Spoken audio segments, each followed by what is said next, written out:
Boa noite mais uma vez, pessoal. Antes de mais nada, sempre relembrar, o nosso canal no YouTube, Grupo Espírita Descobridores da Verdade. Quem estiver por como acessar a internet, é só ir lá, clicar no canal, se inscrever, curtir e compartilhar. Além de receber todos os nossos vídeos, assim que a gente publicar, também estará contribuindo para a divulgação dessa doutrina maravilhosa. Relembrar também sobre a campanha do alimento, que perdura por todo o ano. Então, quem quiser e puder ajudar, nós desde já agradecemos. Sem mais arrodeios, vamos para a nossa conversação de hoje. O tema que eu trago hoje, pessoal, é desigualdade das riquezas. Tanto a gente encontra ele no Evangelho, segundo o Espiritismo, quanto no livro dos Espíritos. E como eu sempre costumo começar as minhas falas, falando o porquê da escolha deste tema. E hoje a explicação é breve. Eu simplesmente sonhei falando sobre este tema. Então eu recebi como um toque da espiritualidade e resolvi trazer para a gente dialogar sobre um assunto que, digamos que é polêmico quando abordado pelas doutrinas religiosas.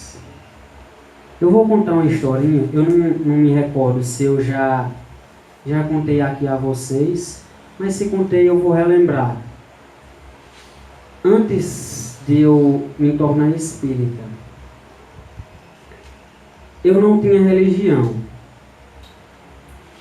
Aí eu estudava no ensino médio e tinha aquelas aulas de filosofia, de sociologia e também de religião. E eu sempre deixava claro que não seguia nenhuma doutrina, nenhuma religião, mas que eu não era ateu. Eu deixava claro que, além de acreditar em Deus, eu tinha fé na providência divina. Apesar de que alguns colegas meus diziam: tu é maluco, acho que tu é ateu, só pode.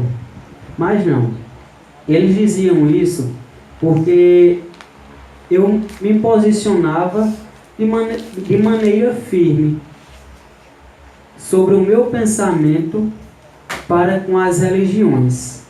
Inclusive, um professor meu, uma vez, nos pediu para fazer uma produção de texto justamente relacionada às religiões. E eu abordei nessa produção de texto as religiões como uma forma de comércio, onde a fé era o produto. Apesar do meu professor discordar da minha opinião, ele avaliou a minha redação com nota máxima, porque eu pude, através de alguns fatos, comprovar que minha tese tinha certo sentido.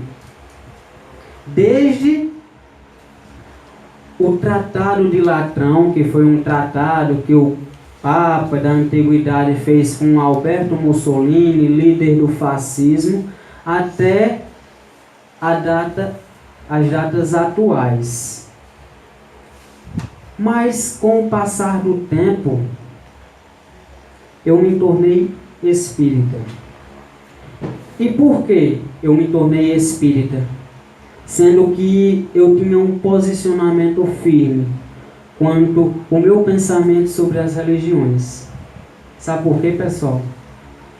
Porque nas religiões daquela época, nas que eu conhecia um pouco, que era a Igreja Católica e a Protestante, eu não obtinha respostas convincentes para perguntas polêmicas que eu fazia e que eu gostaria de tê-las. Que é o que acredito que a maioria de vocês também buscam aqui na Casa Espírita. Que é resposta para muitas perguntas que muitas vezes a gente acha que se explica pelo acaso, quando que não é. Essas perguntas que eu tinha e que eu não obtinha respostas nas outras religiões eram justamente sobre questões da vida e da morte. E dessas questões, as desigualdades estavam inseridas nela. Se a gente parar um pouco para refletir, a gente vai ficar naquele dilema com Deus, quando a gente avalia todas as desigualdades que existem no nosso planeta. E aí eu não estou falando só das desigualdades das riquezas. Várias e várias desigualdades que nós sabemos que existem, como a desigualdade intelectual, moral, de gênero, desigualdade de aptidões e também as desigualdades das riquezas, que é o tema de hoje.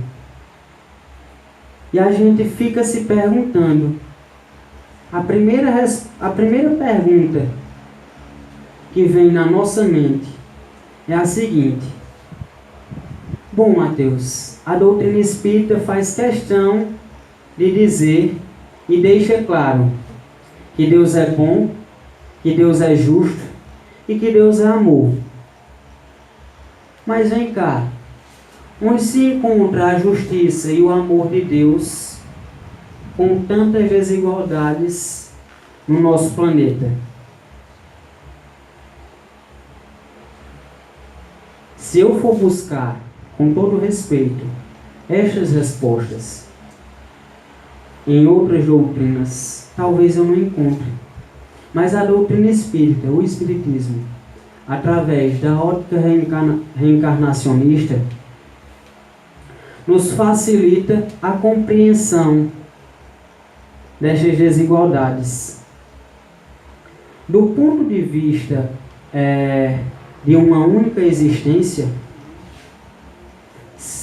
venhamos e convenhamos, seria difícil de se aceitar um Deus bom e justo, um Deus amoroso com tantas desigualdades. Porque se após o túmulo tudo se acabasse, nada justificaria esses títulos a Deus com tantas desigualdades. Mas quando a gente estuda, quando a gente compreende a reencarnação, a gente vê que realmente Deus é bom, Deus é justo e Deus é amor. E que essas desigualdades nada são mais do que estágios. A riqueza e a pobreza, elas são opostas umas à outra. Porém, todos nós já passamos ou iremos passar por elas nas sucessivas reencarnações nossas.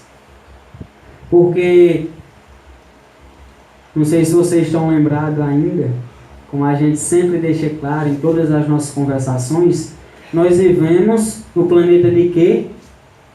De provas e expiações. E a riqueza, tanto quanto a pobreza, vem justamente como uma prova, como um estágio da evolução. Ou seja, se eu sou rico, eu não sou um privilegiado, não. Muito pelo contrário. Nem se eu sou pobre, eu não fui desfeito pela providência divina. A gente tem que compreender que ambos são estágios necessários para a nossa evolução, para a nossa evolução moral, intelectual. Porque hoje nós podemos ser ricos do ponto de vista material, mas numa outra existência nós podemos vir na miséria. E isso vai depender de quê? Do que vai depender? Depender das nossas ações. É lei de causa e efeito. Porque se a riqueza é uma prova, o que é que ela vem me testar? Qual é o teste que ela faz com a minha pessoa? A espiritualidade deixa claro que quando nós somos muito agraciados com bens materiais, com muito dinheiro, poder e bens materiais, nós temos a obrigação de usar de forma correta esses bens para a melhoria de todo o coletivo, de toda a humanidade.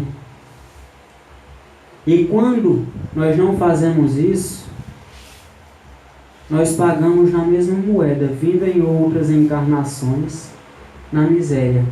E por que a riqueza é uma prova tão difícil, pessoal? O que é que a riqueza incita na gente?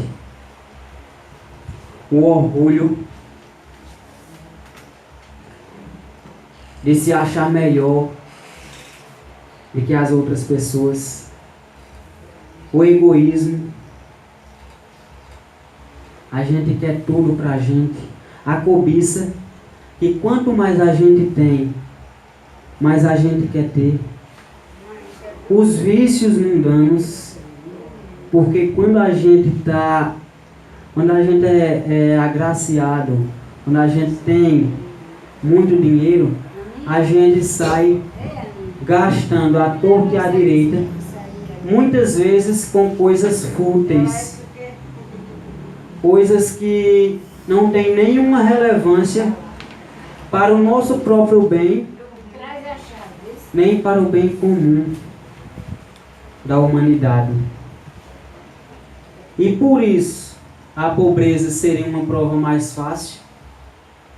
Não. A pobreza também não é uma prova fácil. Por quê?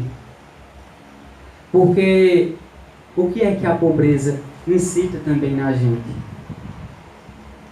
O murmurio, a reclamação, a revolta contra Deus.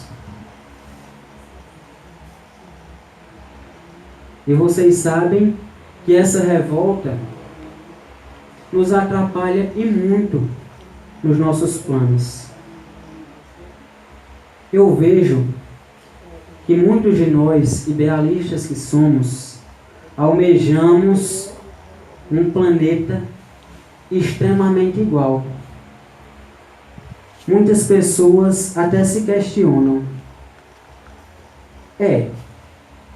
Teoricamente tem sentido o que tu falasse. Mas eu ainda continuo me perguntando, se Deus é justo, se Deus é bom, se Deus é amor, por que não faz todo mundo rico? Aí eu vou abrir aqui o livro do Evangelho segundo o Espiritismo, onde tem mais ou menos essa mesma pergunta. E é bastante interessante o que Kardec faz questão de deixar claro. Aqui.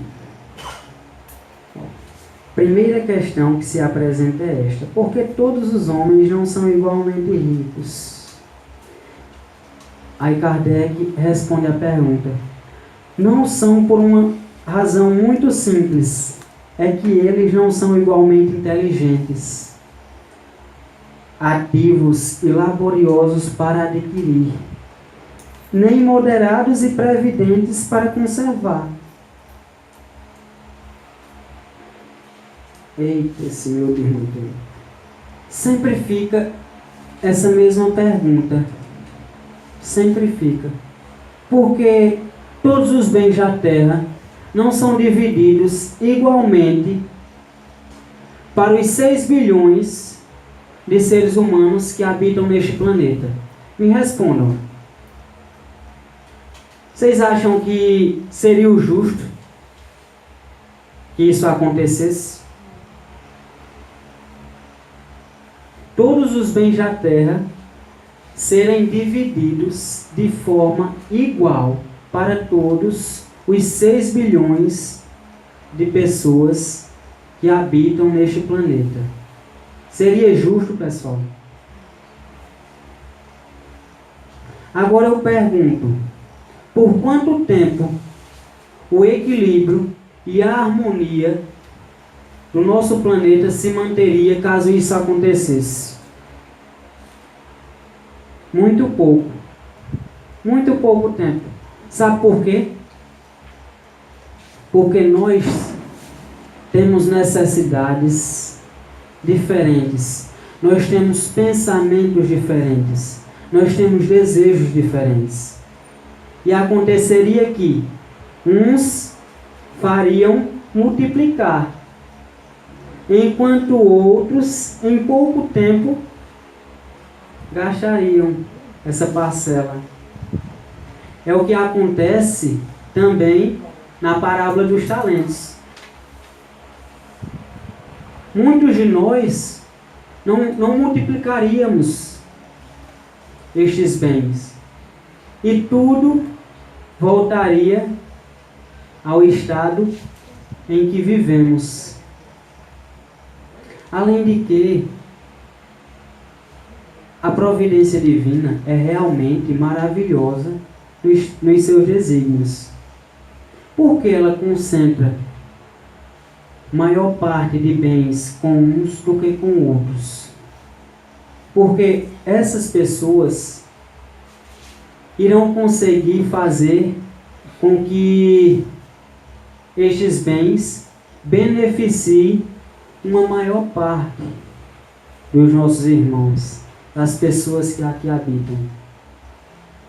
Então, a gente vê que nada é injusto, que Deus não é injusto,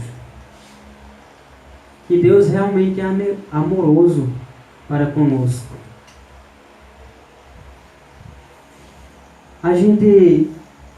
Outra coisa que confirma isso também é a nossa criação.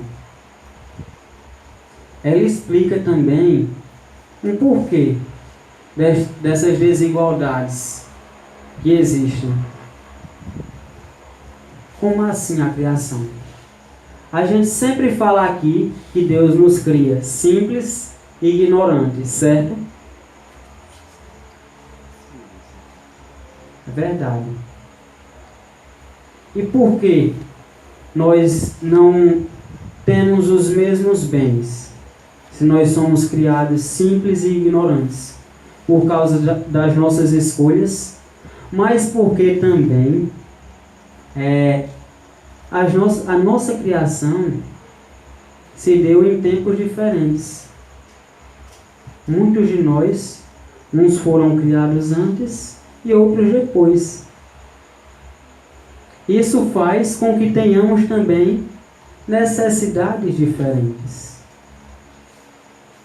Necessidade de aptidão.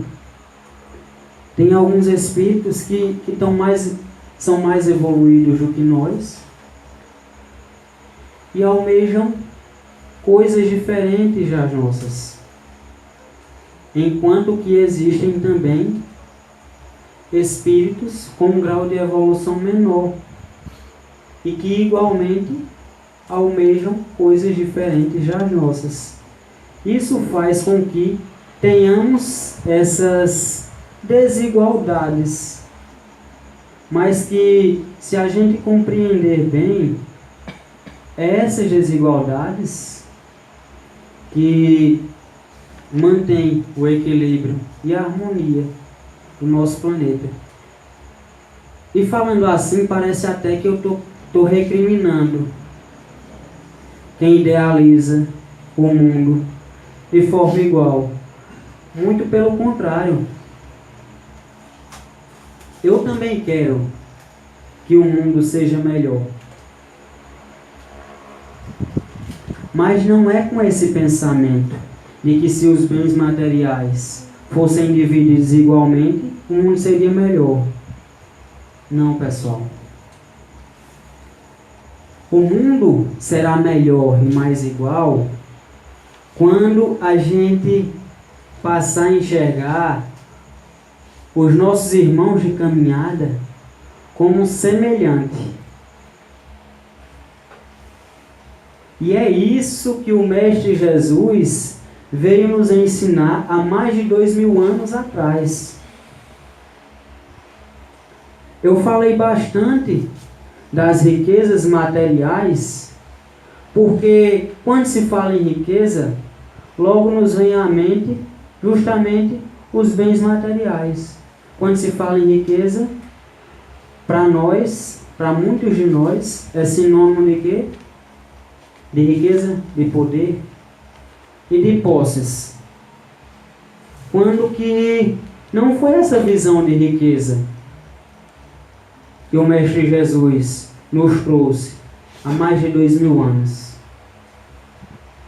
A riqueza que Jesus nos convidava há mais de 2000 anos é a riqueza espiritual. São as nossas qualidades que nós cultivamos e que nós carregamos por todas as existências. Ele dizia há mais de 2000 anos: não ajunteis tesouros na terra, porque os ladrões vêm e roubam e as traças corroem. Mas pelo contrário, ajuntais tesouros no céu, porque nem os ladrões roubam, nem as traças corroem. Não foi, pessoal? Ele não dizia isso? Porque onde tiver o teu tesouro, ali está o teu coração. Essa última frase é o arremate, é onde ele sintetiza a real mensagem. Onde estiver o teu tesouro, ali também está o teu coração. Então, se a gente valoriza exacerbadamente os nossos bens materiais, o dinheiro, se a gente ocupa o nosso pensamento e o nosso tempo todo só com esse pensamento, só com esse objetivo, a gente vai estar ajuntando os tesouros na terra, do qual ele se referia. Mas se pelo contrário, quando ele dizia para a gente ajuntar os tesouros no céu, ele dizia justamente para a gente ser mais humano, para a gente ser mais amoroso, para a gente dar a mão. Esse é o tesouro no céu. Essas são as ações que ele já esperava de nós há mais de 2000 anos, que ele nos recomendava. Para a gente entender que a riqueza não se resume só aos nossos bens materiais, que pelo contrário, ela é muito mais do que isso. Os bens materiais que nós temos hoje, como eu já falei, são só empréstimos. Amanhã nós podemos não ter mais nada. E ainda quando a gente chegar no plano espiritual, a gente vai se sentir envergonhado pelo mau uso que a gente fez dela. Agora, se pelo contrário, a gente ajuntar os tesouros no céu, que é o que Jesus nos aconselhava, a gente vai chegar na espiritualidade feliz por ter suportado mais uma prova, mais uma existência, fazendo sempre o que Ele nos ensinou, que é a caridade. Outra passagem também que sintetiza a visão de riqueza de Jesus, para que possamos compreender, está também aqui no Evangelho segundo o Espiritismo, no começo do capítulo, que é: não se pode servir a Deus e a mamon. Onde eu acho que vocês já viram essa historinha, já escutaram, que é aquela onde um jovem chega para Jesus e o interroga: bom mestre, o que preciso para alcançar a salvação? Aí Jesus diz: guardai os mandamentos. Não matareis, não cometereis adultério, não furtareis, não direis falso testemunho, honrai o vosso pai e amai. Honrai o vosso pai e a vossa mãe, e amai ao vosso próximo como a vós mesmos. E o jovem disse: tenho guardado todos estes mandamentos. O que ainda preciso? O que ainda é necessário? Jesus disse: doa todos os teus bens aos pobres e segue-me. E o que aconteceu? Aquele jovem saiu triste, porque ele tinha muitos bens materiais. E Jesus fala para os seus apóstolos: é mais fácil um camelo passar pelo buraco de uma agulha do que um rico entrar no reino dos céus. O camelo, em hebreu, tem o mesmo significado de cabo. Então, não é o camelo animal que a gente conhece, não. Se eu não me engano, o camelo era um fio grosso, fio bastante grosso, que existia naquela época. E nessa comparação, ele sintetiza justamente isso.